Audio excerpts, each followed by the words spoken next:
अभी जैसे कि तुम सभी को मालूम है, तुम्हारे 11th साइंस के एंट्रेंस एडमिशन के लिए तुम सभी का एंट्रेंस टेस्ट होने वाला है, correct? Which will be based on the syllabus of your 10th standard only. अभी 10th स्टैंडर्ड में तो हम लोगों ने साइंस 1 साइंस 2 कई सारे चैप्टर सीखे हैं, बट ओवर द टाइम कई सारे फैक्ट टॉपिक, कुछ फिनोमिनन्स, ये सब हमारे दिमाग से निकल चुका रहेगा। Yes Dhruv, I saw your message. CET common entrance test is going to be there only and only for science stream admissions। नहीं, डेट तो वो अभी डिक्लेयर करेंगे नहीं, मतलब अभी मतलब तुरंत अगर मैं कहूँ तो तुरंत डेट डिक्लेयर नहीं होगा, लेकिन सिलेबस उन्होंने लिखा है पहले ही नोटिफिकेशन में कि सिलेबस तुम्हारे 10th स्टैंडर्ड का ही रहेगा, ना 9th का ना 8th का, सिर्फ और सिर्फ 10th स्टैंडर्ड के सिलेबस पे तुम्हारी कॉमन एंट्रेंस टेस्ट कंडक्ट की जाएगी। ये सब लोग दिमाग में क्लियर कर लो। चलो, अभी सबसे पहले तो आज के चैप्टर में, मतलब आज के लेक्चर में हमें क्या सीखना है वो पहले मैं बता देता हूँ। अभी ऑल ऑफ यू, मतलब सभी को साइंस लेना है, तो अगर सीईटी देनी है तो सीईटी हमें 10th के कुछ स्कूल्स में अगर तुम्हारे एग्जाम हुए रहेंगे तो उसमें तुम्हें ये मालूम होगा कि एमसीक्यूज मल्टीपल चॉइस क्वेश्चन कैसे अटेम्प्ट करते हैं। लेकिन अभी तुम्हारे 11th के एडमिशन के लिए तुम्हारा एंट्रेंस टेस्ट होने वाला है, so obviously it is going to be the test of your memory as well as test of your knowledge. मतलब एक साल में जितना कुछ तुम लोगों ने सीखा है उसमें से कितना याद है कि भी ये टेस्ट रहेगी, और तुम्हें कितना कंटेंट समझ में आया है इसकी भी टेस्ट रहेगी, बराबर?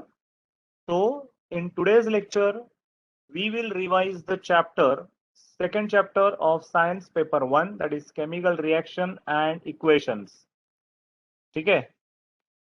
तो I just want all of you to be ready with the pen and notebook। चलो fast। और one more request was there from my end। All of you, can you please put on your camera? All of you, Dhruv, Gautam, Lakshmi, Prince, Shruti, Swayam, Vandana, can you please put on your camera? पहले तो एक आधे घंटे में lecture, मतलब वो chapter का revision करते हैं। अगर उससे भी जल्दी हो सके तो उससे भी जल्दी कंप्लीट करने की कोशिश करेंगे, and then I will share some questions to you and we will solve it togetherly। ठीक है? Let us start with chemical equations and reactions। अब उसमें तुम्हें याद क्या क्या रखना है, देखो। सबसे पहले तो तुम्हें किसी भी केमिकल रिएक्शन को जब हम लोग क्लासिफाई करते हैं तो उसे हम लोग 4 अलग अलग टाइप्स में क्लासिफाई करते हैं। सबसे पहला जो है, the very first is combination reaction. Correct? ये कॉम्बिनेशन रिएक्शन क्या होती है तो तुम लोग पता कैसे करोगे? अगर दो रिएक्टेंट्स कंबाइन होकर एक प्रोडक्ट बना रहे हैं तो ये एग्जाम्पल होगा कॉम्बिनेशन रिएक्शन का। तो वो दिखने में कैसे दिखेगा? देखो, A plus be giving C। इसमें देखो, A और B दो रिएक्टेंट है, दो रिएक्टेंट मिलकर एक ही प्रोडक्ट बना रहे हैं। ये कैसे पॉसिबल है? तो A और B एक दूसरे के साथ कंबाइन होकर नया प्रोडक्ट C बना है। एग्जाम्पल चाहिए तो देखो, एग्जाम्पल है nitrogen gas plus 3 molecules of hydrogen gas giving 2NH3। इसमें देखो क्या हुआ, यहाँ पे कुछ नहीं लिखा नाइट्रोजन से पहले, मतलब यहाँ पर है 1, बराबर। तो 1 molecule of nitrogen combining with 3 molecules of hydrogen giving 2 molecules of ammonia. लेकिन इसमें देखो क्या हुआ, 2 रिएक्टेंट थे और एक ही प्रोडक्ट मिला है, बराबर। तो this indicates which reaction, combination reaction. Even we can see one more example like H2 plus Cl2 giving 2 HCl। 2 reactant थे और एक ही प्रोडक्ट मिला है। ऐसे सारे रिएक्शंस को जिसमें 2 रिएक्टेंट एक दूसरे में कंबाइन होकर एक और एक ही प्रोडक्ट बनाएंगे, these reactions will be called as combination reactions। I hope अगर याद है तो वेल एंड गुड, अगर नहीं है तो फटाफट कॉपी करते चलो, फटाफट एकदम। लक्ष्मी, ये याद है बेटा, कॉम्बिनेशन रिएक्शन पढ़ा था। Sir, Lakshmi, you are in which school by the way? sir, IDVS. IDBS, okay.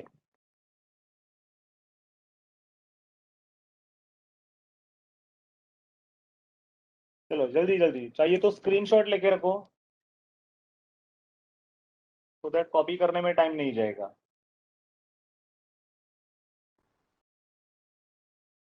ले लिया screenshot? Sir, you can proceed. Okay, thank you. अब दूसरा रिएक्शन जो हमें था वो था डीकॉम्पोजिशन रिएक्शन, करेक्ट। अब ये डीकॉम्पोजिशन में क्या होता है, 1 रिएक्टेंट, उसे जब हीट करेंगे तो 2 या फिर 3 अलग अलग प्रोडक्ट्स मिलते हैं। तो 2 और 3 प्रोडक्ट्स, जैसे कि ए एक ही रिएक्टेंट है, उसे हीट किया तो बी प्लस डी 2 अलग अलग प्रोडक्ट्स बन गए। एग्जाम्पल देखो, CaCO3 on heating gives calcium oxide plus CO2। This is our decomposition reaction। D stands for removal और breaking। composition का break होना मतलब मॉलिक्यूलर फॉर्मूला जो है, रिएक्टेंट का मॉलिक्यूलर फॉर्मूला देखो क्या है, CaCO3।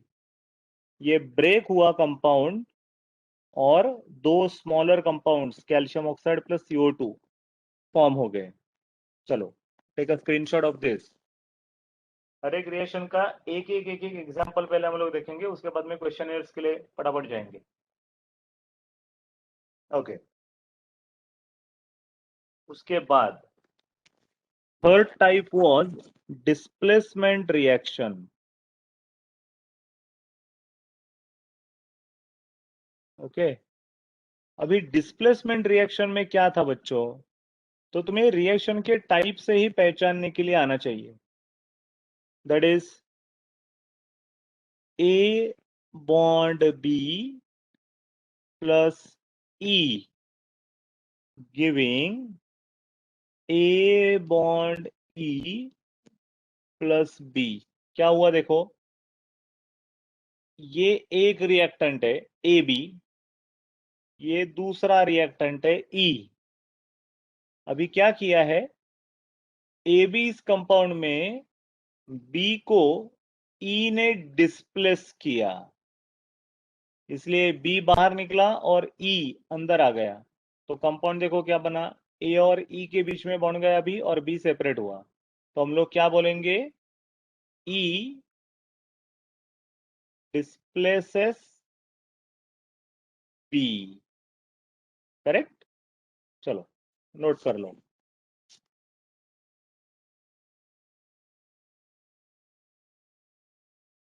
फटाफट हाँ?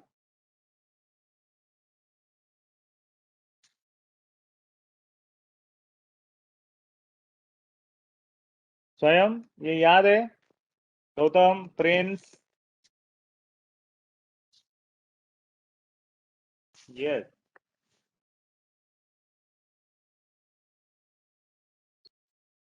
अरे वाह गौतम, याद है ये, वेरी गुड।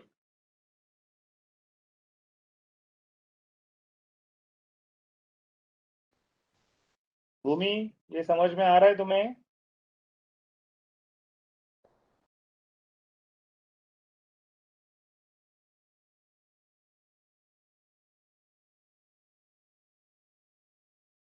हाँ देखते हैं, स्वयं वो भी देखेंगे।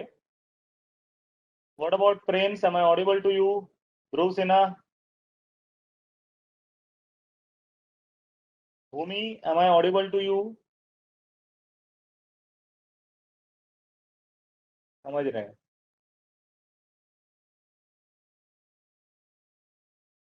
चलो ठीक है, वी विल मूव अहेड।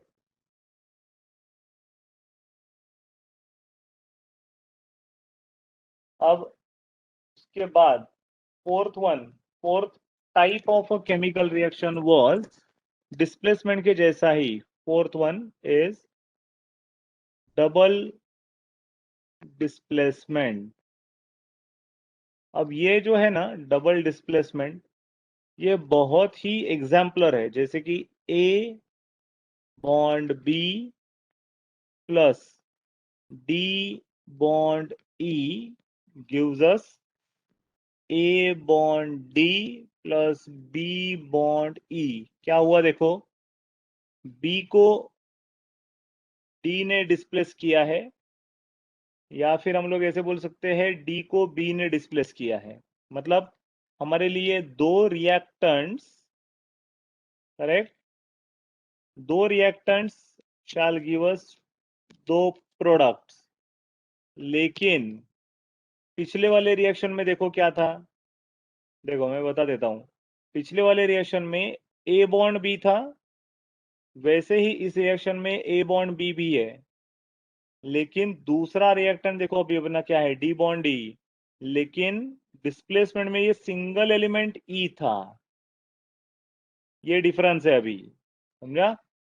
तो यहाँ पे दो अलग अलग मेटल सॉल्ट्स हम लोग लेंगे, जैसे कि चाहिए तो देखो FeSO4 प्लस CuCl2। तो क्या होगा देखो, कॉपर क्लोरीन के साथ कंबाइंड है, फेरस सल्फेट के साथ कंबाइन है।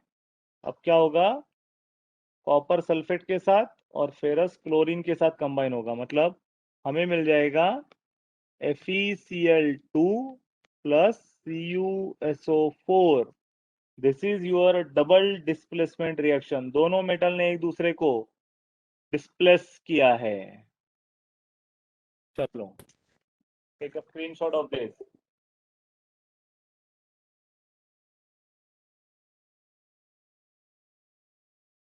जल्दी जल्दी।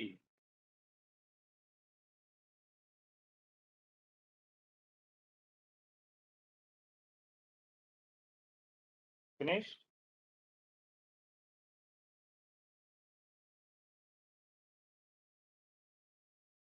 Yes, Gautam, Prem, Swayam, Bhumi, Lakshmi, done.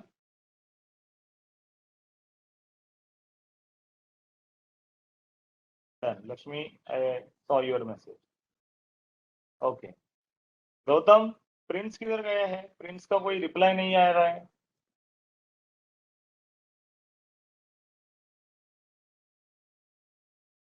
Hello Gautam Gupta.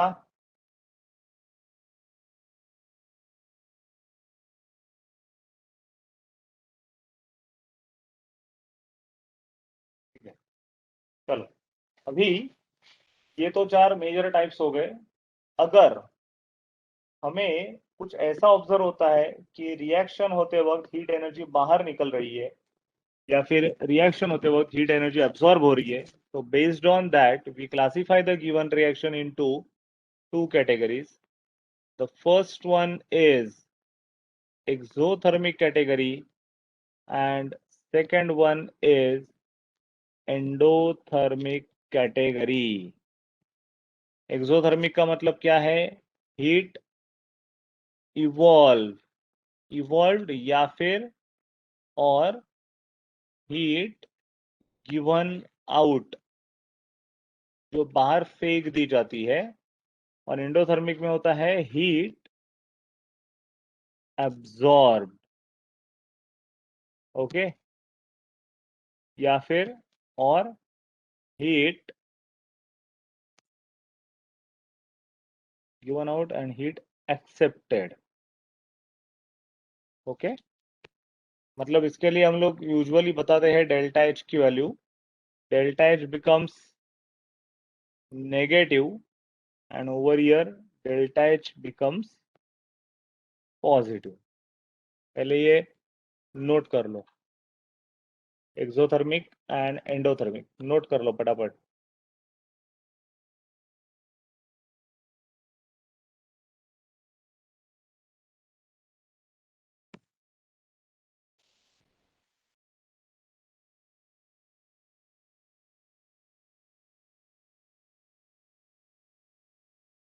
Completed?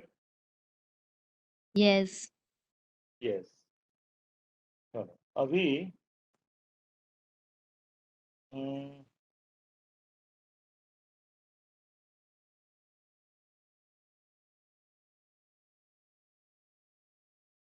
Question इसमें 40-50 है, ठीक है ठीक है। ये तो अभी अपने बेसिक हो गए हैं, तो हम लोग अभी आई थिंक रिएक्शन को स्टार्ट कर ही सकते हैं।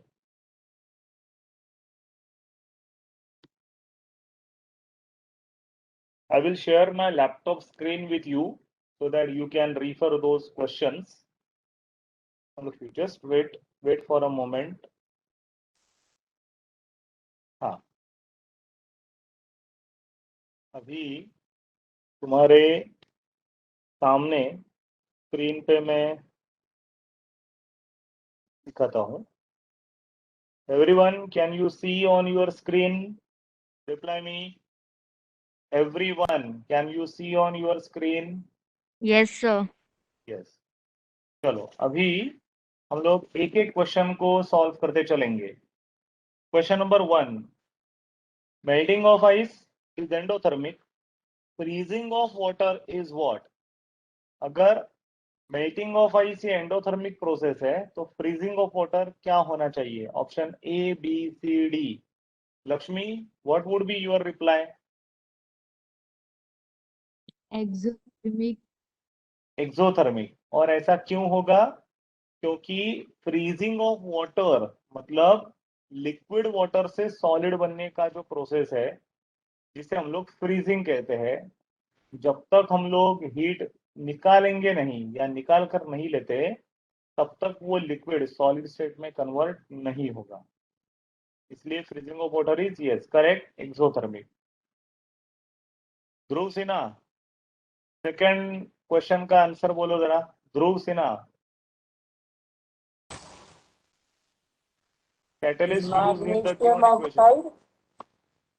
It is manganese dioxide, MnO2, option सी।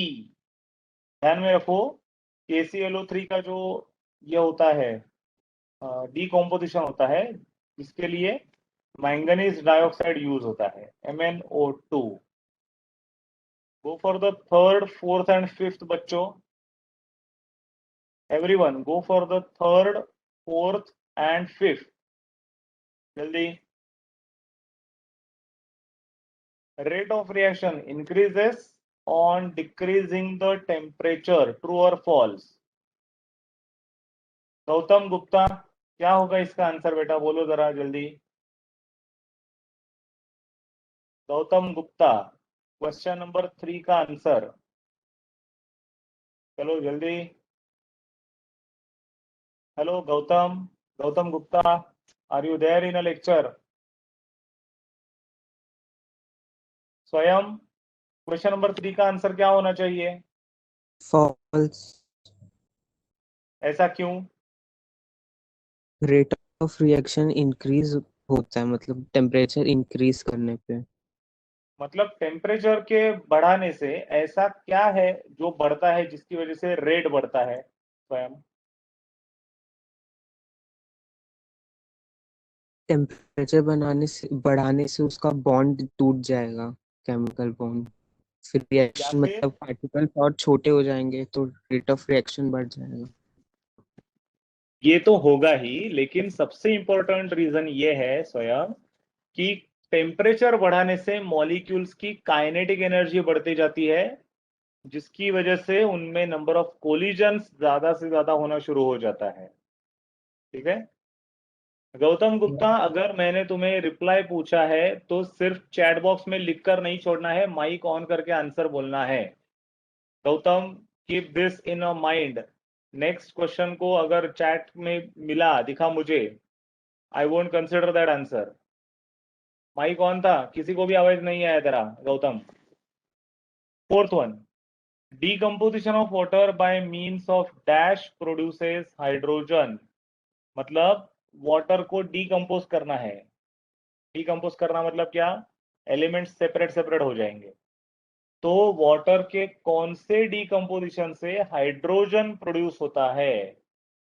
क्योंकि वाटर का फॉर्मूला क्या है, देखो बच्चों, H2O, बराबर। अगर H2O को सेपरेट करेंगे तो एक गैस हाइड्रोजन मिलेगा और दूसरा गैस क्या मिलेगा, ऑक्सीजन, बराबर। लेकिन ये कौन से हेल्प की वजह से होता है? It is due to which of the following?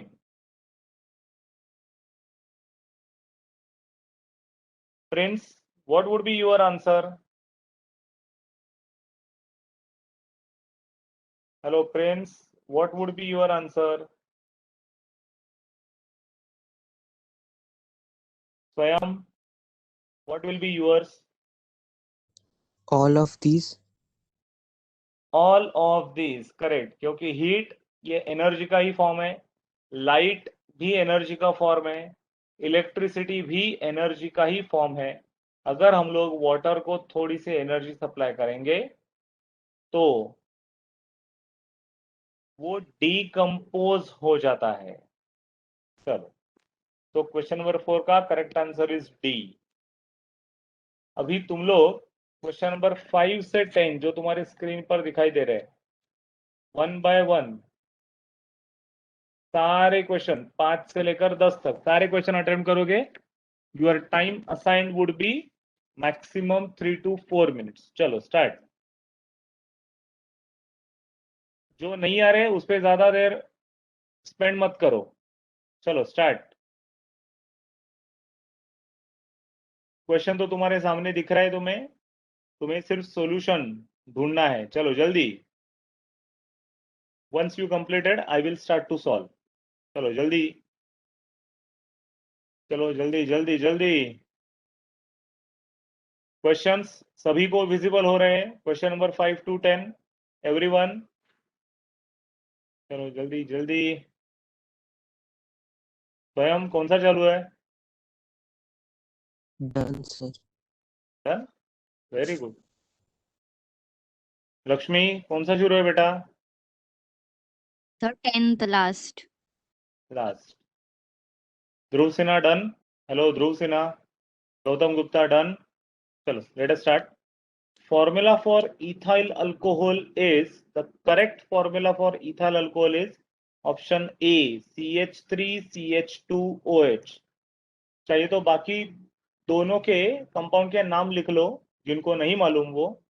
Option B जो दिया है उसमें CH3COOH, it is acetic acid. Question number 5 में ऑप्शन बी का नाम है एसिटिक एसिड। फिर क्वेश्चन नंबर 6 में, सॉरी क्वेश्चन नंबर 5 में ऑप्शन सी जो है, सी, उसका नाम है methanol. Question number 5 option C is methanol और क्वेश्चन नंबर 5 का option A is ethanol. Okay, then question number 6, a chemical reaction is represented by writing which equation? Swayam, what should be our answer, whether it is ray diagram, quadratic equation, chemical equation or algebraic expression? Chemical equation. Chemical equation, जिसमें हम लोग number of atoms या number of molecules को represent करते हैं। Correct. So question number 6 option B, second option. अच्छा, अभी Lakshmi. Hello Lakshmi, unmute Yes, करो बेटा जरा. हाँ. क्वेश्चन नंबर 7 का ऑप्शन क्या आएगा? 2 mg plus O2 giving 2 MgO. कौन सा टाइप है ये रिएक्शन का? combination reaction. Very good. कैसे पहचाना तुमने? तो आपने बोला था ना, दो वो रहेंगे और उसमें एक सिंगल मतलब रिएक्टेंट वो वेरी form. गुड. 2 रिएक्टेंट रहेंगे और एक प्रोडक्ट रहेगा, तो ये कॉम्बिनेशन रिएक्शन हुआ. Great. Next, eighth one, the reaction in which the place of the ion of a less reactive element in a compound is taken by another more reactive element by formation of its ions is called by or is called as dash reaction. ध्रुव सिन्हा, ध्रुव सिन्हा, क्या आएगा इसका reply? जल्दी. स्वयं, is Dhruv there in a lecture? No, No. no. अच्छा. गौतम गुप्ता, क्या आएगा answer इसका? Gautam Gupta, answer क्या आएगा इसका? अच्छा, भूमि. Bhumi, are you there? If you are there, can you please tell us what would be the correct option for question number 8? Hello, Bhumi. Shruti? Hello, Shruti. Yes, sir. हाँ, question number 8 sir correct क्या आएगा? Correct option क्या आएगा question number 8 का? Can you please repeat? Displacement reaction. Yes, correct. Displacement reaction. Very good. मतलब दो reactant दो product ही रहेंगे, लेकिन less reactive is replaced or displaced by highly reactive element. Correct. Question number 9. Catalyst used in decomposition of hydrogen peroxide into water and oxygen is. Hydrogen peroxide को अगर हमें hydrogen और oxygen ये दो product में अगर हमें सेपरेट करना है, तो हमें कौन से कैटलिस्ट की जरूरत होती है? ये फैक्चुअल क्वेश्चन है अपना, and the correct answer must be calcium oxide. Sorry, it is manganese dioxide. Sorry, 9th का ना, सी, मैंगनीज डाइऑक्साइड, ये होना चाहिए ऑप्शन. ये कितने लोगों का करेक्ट आया बच्चों? लक्ष्मी, करेक्ट आया तेरा? नो स्वयं? सर, मुझे नहीं आ रहा था ये. अच्छा, मुझे नहीं, अच्छा नहीं आ रहा था. तो ये फैक्चुअल क्वेश्चन है बेटा. सिर्फ हाइड्रोजन पेरोक्साइड को सेपरेट करके वाटर और ऑक्सीजन ऑब्टेन करना है तो मैंगनीज डाइऑक्साइड लगता है. 10th one, the process of conversion of vegetable oil into ghee is known as. इसका आंसर आना चाहिए हाइड्रोजिनेशन, क्योंकि vegetable oil is an unsaturated compound और घी जो है वो सैचुरेटेड कंपाउंड है. अनसैचुरेटेड कंपाउंड से सैचुरेटेड कंपाउंड बनाने की प्रोसेस को हम लोग कहते हैं हाइड्रोजिनेशन. तो 10th के लिए करेक्ट ऑप्शन मस्ट बी ए. चलो, ये फर्स्ट टू 10th तक सारे के सारे क्वेश्चन क्लियर है बच्चों? एवरीवन? Yes. Yes, good. अभी मैं नेक्स्ट 5 या 6 नहीं, हाँ चलो, पहले 3 ही है, ये पहले 3 कर लो. चलो, 2 या 3 मिनट में होना चाहिए. फटाफट फटाफट. Gautam Gupta, are you there? Gautam Gupta, yes. तेरी आवाज ही नहीं आ रही है, क्यों ऐसा हो रहा है? ओके, स्वयं, I got your message, done करके. लक्ष्मी, हुआ बेटा? यस. यस. चलो, 11th में following is correct for an unbalanced equation. मतलब जो रिएक्शन हम लोगों ने बैलेंस की नहीं है उसके लिए क्या ट्रू है? ऑप्शन ए में हमें दिया है atoms of the element in the reactant is not same as the atoms of element in the product. Atoms of the element in the reactant is same as the atoms of the element in product. ये option B. D तो नहीं आएगा, क्योंकि reactants और products के अगर number of atoms, number of molecule same हो जाते हैं तो वो बैलेंस रिएक्शन होगा, बराबर। तो 11th के लिए correct must be option A, reactant के एटम्स और प्रोडक्ट के एटम्स सेम नहीं होंगे, तभी जाकर वो अनबैलेंस इक्वेशन बनेगा। Then question number 12, in dilution of concentrated sulfuric acid with water, which statement is true? Gautam Gupta, इसका ऑप्शन क्या आएगा, जरा रिप्लाई करो मुझे। हेलो गौतम। क्वेश्चन नंबर 12 के लिए क्या करेक्ट ऑप्शन आएगा, जरा रिप्लाई करो हमें। Option B Swayam, option C Lakshmi, तुमने क्या अटेम्प्ट किया है बेटा? Option C. Option C, okay. देखो अभी इसका करेक्ट ऑप्शन जो है वो है ऑप्शन बी, सेकंड ऑप्शन। और ऐसा क्यों, तुम लोग चाहिए तो तुम्हारे नोटबुक में नोट कर सकते हो। ऑप्शन ए जो हमें बोला है ना कि कॉन्सेंट्रेटेड सल्फ्यूरिक एसिड को वाटर में मिक्स करना है, मतलब डाइल्यूट करना है, तो किस मेथड से करेंगे? ऑप्शन ए में क्या लिखा है, water is added in acid. और ऑप्शन बी में क्या लिखा है, small amount of acid is added in water. वैसे तो देखने के लिए एसिड और वाटर ये दो कंपोनेंट एक दूसरे में मिक्स होने ही वाले हैं, तो किसी भी तरीके से करेंगे तो चल सकता है, यही सोच के आई थिंक लक्ष्मी और स्वयं तुम दोनों ने भी ऑप्शन सी लिखा था, करेक्ट। लेकिन ऐसा नहीं होगा, क्यों? क्योंकि ऑप्शन ए में जो लिखा है, जब हम लोग वाटर को एसिड में डालेंगे तो वो एक्सोथर्मिक रिएक्शन है। एक्सोथर्मिक का मतलब very large amount of heat is evolve. इतनी हीट इवॉल्व होती है, बाहर निकलती है कि हम लोग उस टेस्ट ट्यूब को या बीकर को हाथों में नहीं पकड़ सकते। तो ऑप्शन ए एक्सोथर्मिक रिएक्शन होती है, ऑप्शन बी इज एंडोथर्मिक, इसलिए वो ऑप्शन ए नहीं आएगा। The correct option must be option B.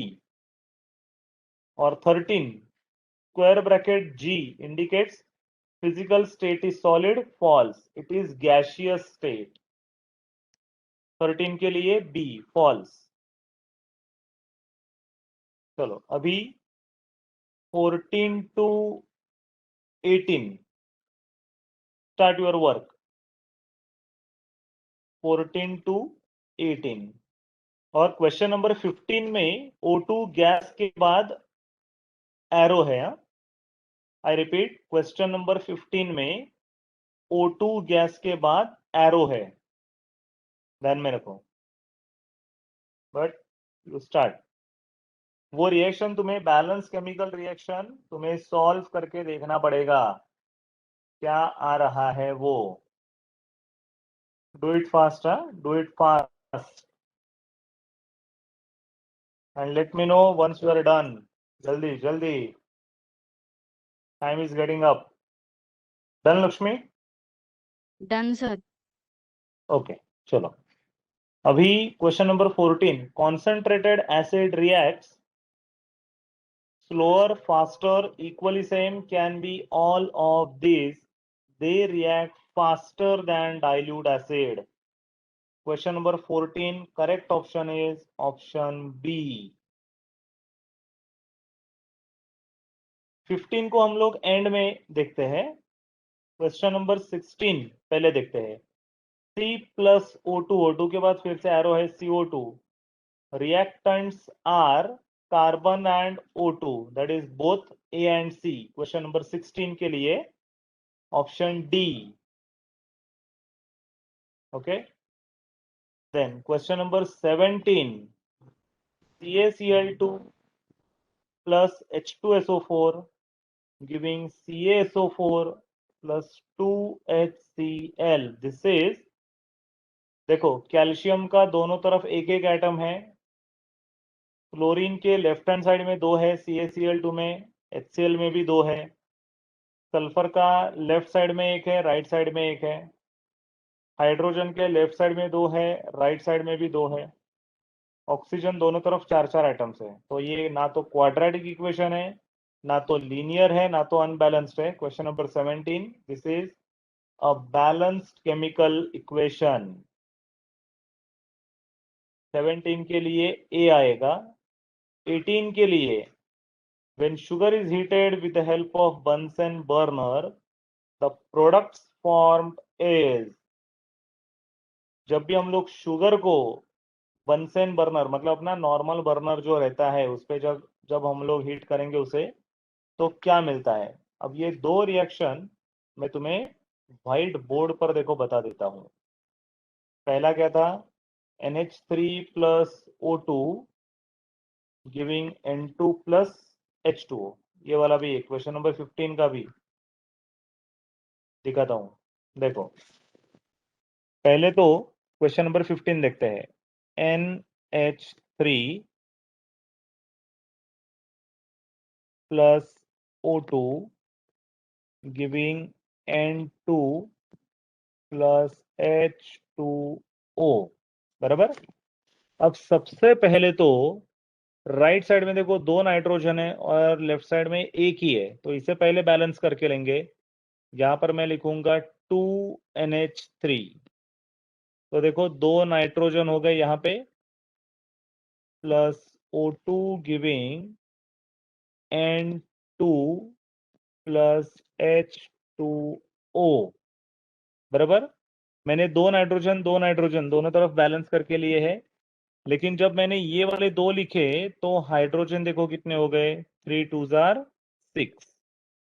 तो 6 के लिए अब मैं क्या लिखूंगा, यहां पर लिखूंगा 3H2O।